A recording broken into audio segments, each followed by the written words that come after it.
अस्सलाम वालेकुम। क्या हाल चाल है? उम्मीद करता हूँ ठीक होंगे, खैरियत से होंगे। मेरा नाम है जमी और मेरे साथ हैं शहजाद चौधरी। आज की वीडियो का टाइटल मैं आपको बता देता हूँ। आज की वीडियो का टाइटल है Britain prime minister in waiting is Indian. हाँ जी, तो यार कमाल है यार। देखते हैं कमाल है कि नहीं है।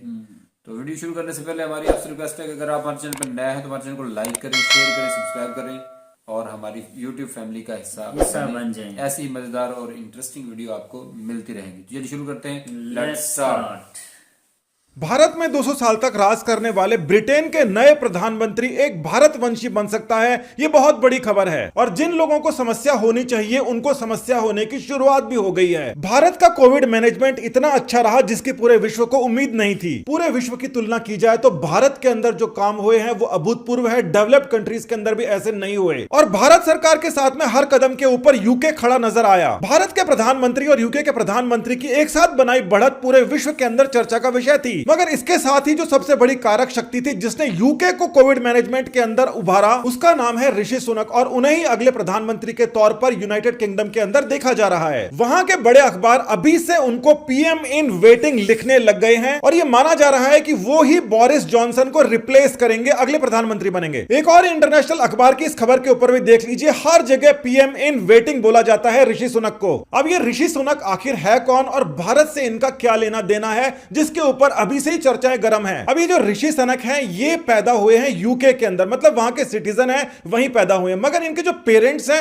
वो पंजाब से थे। अब यहां पर जो उनकी वाइफ है वो भी एक बहुत ही इंपॉर्टेंट इंडियन पर्सनैलिटी की डॉटर हैं, जिनका नाम है नारायण मूर्ति और ये इंफोसिस के चेयरमैन हैं। इंफोसिस के चेयरमैन प्रधानमंत्री मोदी के साथ में बहुत ही ज्यादा घनिष्ठ माने जाते थे पहले से। 2009 की ये खबर है, यानी कि उस समय मोदी चीफ मिनिस्टर थे, प्रधानमंत्री नहीं थे, और ये चाहते थे कि नारायण मूर्ति उनकी गवर्नमेंट को एडवाइस करें। इसके बाद में 2014 के अंदर मोदी प्रधानमंत्री बन जाते हैं और साथ ही के साथ में एक बड़ी बात होती है, इसी समय बहुत ही कम उम्र में 36 साल की उम्र के अंदर Rishi Sunak chancellor of the exchequer बन जाते हैं। यानी कि देखा जाए तो वो क्वीन का पूरा जो ट्रेजर है उसको मेंटेन करते हैं, वो वित्त मंत्री हैं एक प्रकार से। और कोविड के समय में यूनाइटेड किंगडम की अर्थव्यवस्था को संभालने में इनका सबसे बड़ा योगदान रहा है। अब यूनाइटेड किंगडम के जो प्रेजेंट प्राइम मिनिस्टर हैं वो बोरिस जॉनसन है, मगर इनके ऊपर कोविड के दौरान काफी आरोप लगे हैं। तो यूके के अंदर इनकी पोजीशन थोड़ी सी डाउन हुई है और इनकी काफी अप हो गई है। बोरिस जॉनसन बहुत ही बढ़िया नेता हैं, इंडिया के लिए तो बहुत ही बेनिफिशियल रहे हैं, मगर फिर भी वो कभी कभार ऐसी कुछ बातें कर देते हैं जो वहां के लोगों को पसंद नहीं आती। यानी कि ये जो पोजीशन है ये जिन इंडियन के पास में है वो बहुत ही काबिल है और साथ ही के अंदर वो अगले प्रधानमंत्री के तौर पर देखे जा रहे हैं। मगर इनके ऊपर भी ध्यान दीजिए, होम सेक्रेटरी, ये भी बहुत ही पावरफुल पोजीशन है और प्रीति पटेल इसकी चेयरमैन है। अब जिस प्रकार से आर्टिकल्स के अंदर हिंदू स्ट्रेटेजी को टारगेट किया जा रहा है उसका एक कारण है, ये एक संयोग है मगर ये एक बड़ा कारण है। प्रीति पटेल के ग्रैंड पेरेंट्स बेसिकली गुजरात से बिलोंग करते थे और गुजरात से वो जाने के बाद में भी गुजरात के रूट से वो जुड़े रहे। अब 2009 के अंदर ही जिस समय मोदी ये चाहते थे कि नारायण मूर्ति उनके गवर्नमेंट के एडवाइजर बने, उसी समय ये मोदी से मिली थी, संयोग है। और प्रीति पटेल जब मोदी से मिली थी, इसी बात को लेकर लोग कहते हैं कि ये भी मोदी से मिली हुई हैं। देखिए ये एक मजाक बन गया है आजकल की, हर कोई मोदी से मिला हुआ है, हर कोई हिंदुत्व से लगा हुआ है। अब यूके की होम सेक्रेटरी मोदी से मिली हुई है और यूके के चांसलर ऑफ द एक्सचेकर भी एक ऐसे आदमी के दामाद हैं जो कि मोदी से मिला हुआ माना जाता है। देखिए कहने वालों के पास करने के लिए कुछ नहीं होता, उनके पास में केवल कहने के लिए होता है। उनको हर एक चीज के अंदर खोट निकालने की आदत होती है और इसीलिए उनको जो रियल पिक्चर है वो अपने मन के अंदर मैनिपुलेट करते हैं कि इस प्रकार की पिक्चर है, मोदी ने आधा कब्जा कर लिया है यूके के ऊपर। बड़े स्तर के ऊपर माना जा रहा है कि कमला हैरिस जो बाइडेन को रिप्लेस कर सकती है। ऐसा करने पर यूएस, यूके और इंडिया जो साथ में आ रहे हैं इसको लोग अलग ही प्रकार की स्टोरी बना देंगे और यही लोग इस प्रकार की जो फोटो हैं वो इस प्रकार से देखने लग जाएंगे कि हर जगह मोदी ही मोदी है। देखिए भारतवंशी और हिंदुइज्म को जो टारगेट करते हैं वो लोग हिंदुत्व के बारे में जानते नहीं है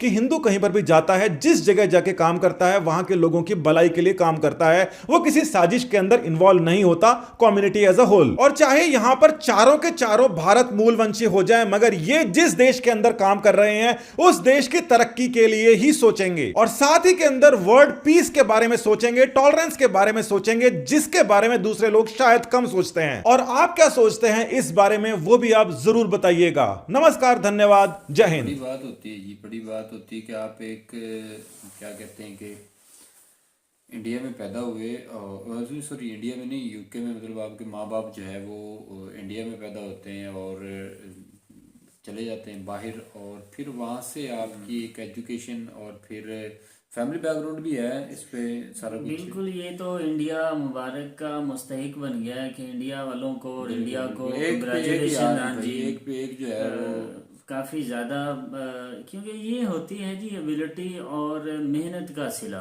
बिल्कुल बिल्कुल अगर आप इंडियन हैं, किसी कंट्री के भी आप सिटीजन हैं, कोई भी हैं, तो आप जब ईमानदारी से पूरी तरह तवज्जो से मेहनत करते हैं, कुछ करके दिखाते हैं, तो फिर लोग आपको मानते हैं। बिल्कुल ऐसे अब ही। देखिए ना, मोदी जी कहाँ से स्टार्ट लिया कि अगर इनकी हिस्ट्री देखी जाए तो लोग कहते हैं कि एक चाय वाला।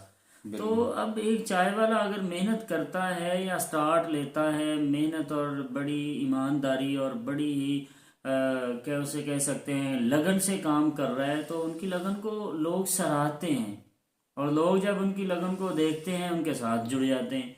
अब इसी तरह वो जिनका नाम लिया जा रहा है, इन्होंने मेहनत की उधर कोविड को लेकर और लोगों को कोविड के बारे में एक बड़ा इंफॉर्मेशन दी, अवेयरनेस दी, और कोविड के लिए जितनी भी एहतियाती तदाबीर थी सारी की सारी इन्होंने अब अपनी देखिए आवाम ना, के फायदे के लिए, आवाम को जो फायदे के लिए काम किया। आवाम का जो सोचता है, जारी सी बात है, फिर आवाम भी उसके साथ खड़े हर महाज पे खड़ी हो जाती है। बिल्कुल ऐसे। तो इनका हक बनता है, अगर इन्होंने कुछ करके दिखाया है तो फिर लोग इन्हें पीएम क्यों नहीं मानेंगे। लोग इन्हें पीएम मानेंगे और कहेंगे कि नेक्स्ट पीएम यही है, क्योंकि उन्हें लोगों को, अवाम को उन पर ट्रस्ट है, एतबार है, तो वो अपने ट्रस्ट को इसी तरह बहाल रखना चाहते हैं और उनसे उम्मीदें वाबस्ता रख रहे हैं। तो यही होता है जी काम करने का, अच्छे काम करने का, मेहनत करने के सिले यही होते हैं। अगर आप में से, हमारे व्यूवर्स में से, सब्सक्राइबर में से हम, मैं और आप, हम सारे मेहनत करते हैं, लगन से कुछ करते हैं किसी भी फील्ड में, तो यकीनन उस फील्ड के लोग, उस फील्ड के जितने भी लोग हैं वो आपको सर पर उठा लेते हैं और आपकी इज्जत करना शुरू कर देते हैं और हर अच्छे बुरे दिनों में आपके साथ खड़े होने के लिए तैयार हो जाते हैं। बिल्कुल बिल्कुल ऐसे ही है। तो इनके लिए तो भाई, क्योंकि इनका फैमिली बैकग्राउंड तो यही जो बताया है, इतना सही बताया है कि अब उनके जो है वो ससुर जी वो मोदी जी के क्लोज थे। तो उनको मोदी जी से मिला दिया।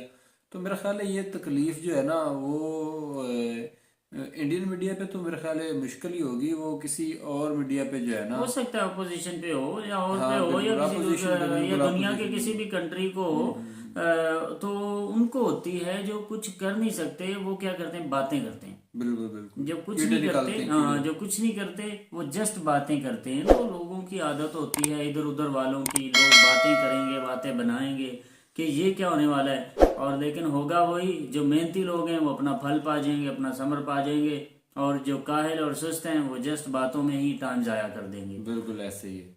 तो मिलेंगे नेक्स्ट वीडियो के साथ, तब तक के लिए हमें दीजिए इजाजत। अल्लाह हाफिज़।